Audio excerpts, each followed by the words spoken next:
Esa voz que ustedes escuchan ahí es de Dostin Muñoz, artista visual dominicano.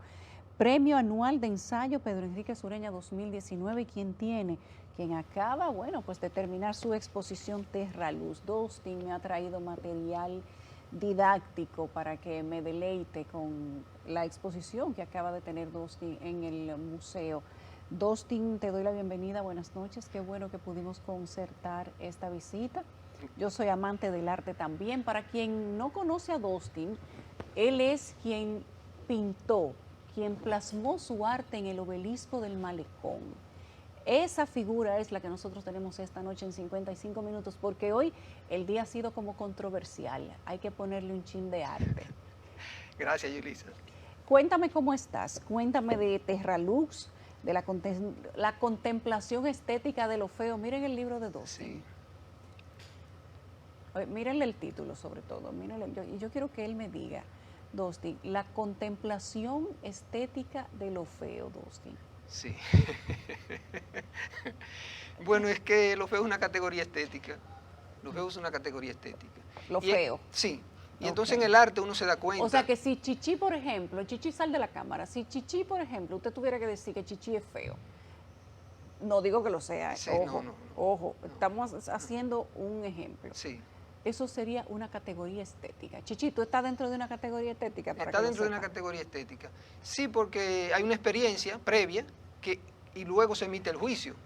O sea, que es lo mismo que pasa con lo bello. Con lo bello. Cuando uno dice que algo es bello, se ha vivido una experiencia previa que te permite juzgarlo como bello. Claro, Y lo mismo pasa con lo feo. relativo. Lo mismo pasa con lo feo. Y en el arte nos damos cuenta, o sea, hay muchas obras de arte que uno dice, quizá en la naturaleza, cuando uno encuentra un elemento o una figura que uno la puede valorar como fea, uno tenga una reacción diferente en la naturaleza que cuando lo ve en el arte. Por ejemplo, vamos a darle ejemplos, Dostin, porque tú eres un artista visual. Tú lo que piensas o lo que ves en tu cabeza, tú lo plasmas con tus manos en obras que son sumamente elocuentes, que son grandes, que son muy vistosas, que son, digamos que medio surreal también. Claro. Pero hay otras que son menos surreal, sin embargo todas son bellas, todas atraen, todas tienen un encanto particular. Cuando uno va por el malecón, puede conducir o ir de pasajero, todo el mundo tiene que mirar el obelisco, por ejemplo. Sí, y esa es una obra tuya. Claro. Tú te subiste en unos andamios con unos ayudantes particulares Sí, sí. y usted pintó el obelisco. Así mismo. ¿Cuánto tiempo te tomó pintar el obelisco? En la realización en el monumento, un mes. Un mes. Sí, justo un mes. Pero una obra de esa dimensión no se hace en un mes, o sea, se piensa. Pero ¿cómo la años, concebiste? años. Miren, eso que ustedes ven ahí, esa obra, ese Sí. es el obelisco del malecón. Eso lo hizo Dostin Muñoz. Cuéntale a la gente cómo fue ese proyecto, Dostin. Sí, en un proyecto que se realizó en la provincia de Hermanas Mirabal, la ruta de los murales, me invitaron a realizar una obra allá. Era alusiva a las Hermanas Mirabal. Y yo hice un tema sobre una alegoría a la libertad, pero que se concentraba en las Hermanas Mirabal. En el momento que me invitaron, yo estaba haciendo un mural para la Catedral de San Pedro de Macorís. Y entonces no pude ir a elegir una pared representativa para mi proyecto. Tú pica, Dostin, más que el sol de las 12. Bueno, y entonces cuando fui no vi una pared representativa y me propusieron que hiciera una propuesta para el obelisco. Y entonces es ahí cuando yo comienzo a trabajar. Duré años madurando la idea. Eso te iba a preguntar, la conceptualización del diseño, ¿de dónde te nace? ¿De dónde te nació, por ejemplo, la del obelisco? ¿De dónde te nace Terra Luz? Que es una composición, digamos que bastante original. Tú me dijiste que tú no reprimes la Exacto, creatividad, no. simplemente tú le das rienda suelta y lo que creas es lo que viene a tu inspiración. Pero ¿de dónde te nace? ¿Cómo tú sabes lo que vas a pintar, lo que vas a plasmar?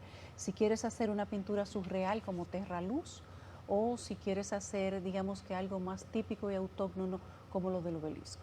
Así figurativo. Mira, en el caso del obelisco, yo tomé 6 mujeres, 3 del siglo XIX y 3 del siglo XX. La del siglo XIX fueron María Trinidad Sánchez, María Concepción Bona y María de Jesús Pina, que ellas están vinculadas a la confesión de la primera bandera. Y del siglo XX tomo las Hermanas Mirabal. Así que yo comienzo con la composición. O sea, quiero 6, ¿por qué? Tiene 4 caras, el obelisco, y entonces si hacía una obra alusiva a las hermanas Mirabal, había una cara que se quedaba libre. Entonces lo que decidí fue hacer en la composición una cara que se concentra en las tres figuras de las hermanas Mirabal. Claro, es simbólico, mira que no son retratos. Y en el caso de las otras caras, entonces coloco esa figura del siglo XIX. Es una alegoría a la libertad con el papel de la mujer, tanto en la lucha contra fuerzas externas, en el caso de las tres primeras, y también en la lucha por la libertad a nivel interno. La composición es el escudo nacional. Si te fijas que una lleva la palma, la otra lleva el laurel en una corona, una lleva la Biblia abierta, con la alusión del artículo de que y conoceré la verdad y la verdad os hará libre. Una paloma lleva el cintillo superior del escudo que dice Dios, patria y libertad. Una mujer lleva el cintillo inferior del escudo. Y así yo voy haciendo la composición. O sea, nuestro escudo alude a la libertad en esos dos sentidos, tanto en la Biblia abierta, con el artículo como que... en la paloma. También la paloma. Sí. O sea que voy dejando que los elementos me vayan permitiendo hacer la composición. ¿Tú te sueñas con lo que vas a pintar, Dustin? De madrugada no te llega una inspiración, me ha pasado. Musa, y te tienes que levantar corriendo a ver qué es lo que vas a hacer con eso. Me ha pasado, que es que yo he visitado el taller de otro artista y entonces veo una obra. Luego digo, esa obra no es de ese artista porque esa obra fui yo que la vi en el sueño. Y así me he tomado cuentos, o sea, cuentos también, que luego yo me sueño, o sea, he leído un cuento y luego me sueño con algunas imágenes del cuento y no las reprimo, o sea, se lo incorporo a la obra. En esta exposición hay una obra, Un señor muy viejo de alas enormes, de Gabriel García Márquez. Exactamente. Bueno, comienza exactamente, sí. Pelayo iba sacando los cangrejos, así comienza el cuento de Gabriel García Márquez. Cuando yo le comencé a leer el cuento, el primer párrafo me daba una obra de arte. Pelayo comenzaba a sacar los cangrejos y cuando regresaba se dio cuenta que algo se movía en el patio y se dio cuenta que era un señor muy viejo que no se podía levantar porque las alas unas enormes alas se lo impedían. Yo me sueño en esos días con algo así y ese fragmento del cuento, yo dije, no, pero esto es una obra de arte. O sea, de muchas maneras surge una obra de arte, de muchas maneras. No es una fórmula, no es una fórmula, sino que puede ser una conversación, puede ser leyendo el periódico, hay algunas obras que aluden el periódico, porque puede ser que yo esté leyendo una noticia y eso me sirva como elemento de inspiración. Y entonces yo dejo que la composición se desborde del periódico. Por eso ves que los periódicos tienen muchas obras periódicas y ves que se desbordan, porque los temas que a veces aparecen en el periódico yo siento que son mucho más amplios que lo que aparece en la prensa. ¿Y las puertas? Las puertas, yo comencé a trabajar en la década de los 90. Yo fui a una exposición a Guadalupe junto al maestro Ramón Oviedo, fue mi primer viaje, o sea, no había salido nunca del país. Y cuando estaba en Guadalupe me llamó mucho la atención el hecho de que las casas no tenían esas marquesinas cerradas como nosotros la tenemos aquí. Cuando yo regresé, estaban las bases de la Bienal y yo hice mis primeras obras que eran las puertas de los inconformes. En ese momento las puertas eran pintadas dentro del cuadro. O sea, una puerta de una marquesina pintada dentro de la obra con los dibujos que hacen los jovencitos en el barrio. Con el graffiti. Todo eso. Están en esas puertas. Pero las puertas fueron evolucionando y en la Bienal reciente yo gano con una obra sobre las puertas.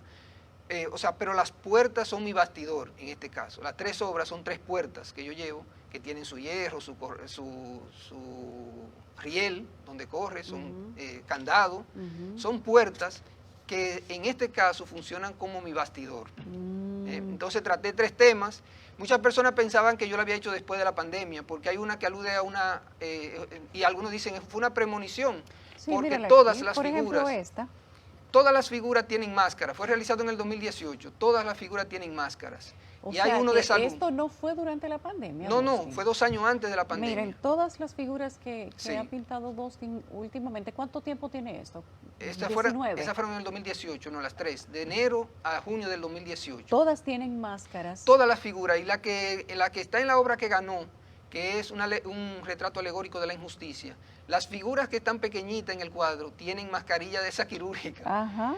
Tienen mascarilla quirúrgica, Yulisa, las que están en el cuadro central. Bueno, todas esas figuras, hay uno de geopolítica, en la exposición fueron unos rusos y me preguntaron que si había sido a propósito del conflicto Ucrania y Rusia. Ajá. Y yo le dije, no, es una obra del 2018 de geopolítica, donde aparecen banderas, aparecen los países que forman el G8, y hay un grupo de países, en la obra no se pueden apreciar en la fotografía, porque la obra es de 3 metros, esta obra que se ve ahí. Y los países que están delante, que llevan el mundo, bueno, esta es de salud.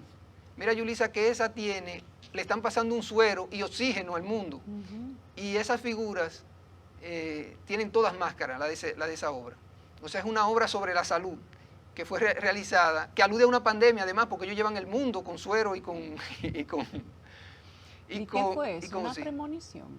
Una premonición en el sentido de que, bueno, eso está en el espíritu de la época. Una premonición artística. Pero está en el espíritu de la época. O sea, desde el 2014 yo tenía un interés por trabajar el tema de la posibilidad de que un virus alcanzara el mundo. Sí, porque ya salían algunos brotes. Cuando yo fui a defender mi tesis doctoral, se presentó un caso en España de un virus que vino en África. Yo dije, yo mismo puedo llevar un virus a América. ¿Sobre qué fue tu doctorado? Sobre filosofía. Yo hice el doctorado en filosofía y aproveché para conciliar arte y filosofía. Yo estudié artes en Bellas Artes y luego estudié filosofía en la Universidad Autónoma de Santo Domingo, y este doctorado fue con la Universidad del País Vasco. Entonces es de filosofía, pero me permitían una línea de investigación de estética, por eso hago el libro sobre estética. Este no es mi tesis doctoral, este es un ensayo que yo hice sobre la contemplación estética de lo feo, pero mi tesis doctoral fue sobre las pinturas, la estética de lo feo en las pinturas negras de Goya. Como la iba a defender en España, quise trabajar un artista que ellos conocen muy bien, con unas obras que están bien delimitadas, que se encuentran todas en el Prado. ¿Y cómo delimitamos a Victorino, por ejemplo? Mira para Victorino, allá. Sí. ¿Sabe? Bueno, mira, ven a ver este libro, Félix. Ven a ver el juicio, lo que pasa es que el juicio estético, Yulisa, es un juicio... muy particular. Exactamente. Eso depende de la referencia que tenga cada persona. Sí. Por eso es que dicen que es relativo. Es relativo también. Pero yo diría que más que relativo es subjetivo. Las dos cosas. Las dos cosas. Sí, que son diferentes, porque relativo es que la verdad depende de la circunstancia en la que se encuentra el sujeto, y en el subjetivo depende del sujeto que juzga. Entonces, el juicio estético es un juicio subjetivo. Tanto el hecho, la experiencia, cuando tú la tienes, aunque no haya emitido el juicio, es subjetivo, porque tú puedes tener una experiencia ante una persona que yo no necesariamente tenga esa misma experiencia. Lo mismo con una obra de arte. Lo mismo con una obra de arte. Con un paisaje. Y luego cuando se emite el juicio puede ser diferente. O sea, yo puedo emitir un juicio y otra persona emitir otro juicio sobre el mismo objeto. O sea que tanto el hecho, como le dicen, la parte ontológica, es subjetiva, y desde el punto de vista epistemológico el juicio también es subjetivo, porque es diferente al gusto. Algo me gusta, el juicio es objetivo. Cuando yo digo que algo me gusta, nadie puede decir que a mí no me gusta. Claro. Entonces, eso es lo que pasa, que alguien dice, la contemplación estética de lo feo, no es que yo determino eso, sino que lo que yo estoy identificando es lo feo como una categoría estética, igual que la belleza, que surge después de una experiencia donde uno identifica y valora en un objeto, valora unas características y luego emite un juicio. Y eso es lo que pasa con lo feo también. Y ese juicio es basado en la referencia anterior con la que tú estás midiendo. Exactamente, sí. Lo mismo pasa con las personas. Lo mismo pasa con las personas. Lo mismo pasa con las noticias. Y lo mismo pasa con las noticias también. Gracias, Dostin. Qué placer tenerte aquí. A ti, Yulisa, muchas gracias. Salúdame a tu esposa, que fue quien me contactó para traerte. Todos mis invitados hoy me los han mandado las esposas, señores. Hoy ha sido el día. Bueno, Gladys, pues, que hizo posible. Salúdame a Gladys. Saludo a Gladys, a la jefa. Así mismo. El juicio estético de lo feo y la exposición de Terra Lux en el Museo de Arte Moderno. Aquí ha estado Dostin Muñoz, el artista del obelisco del Malecón. Dostin, ha sido un placer para mí tenerte aquí. Gracias, Yulisa.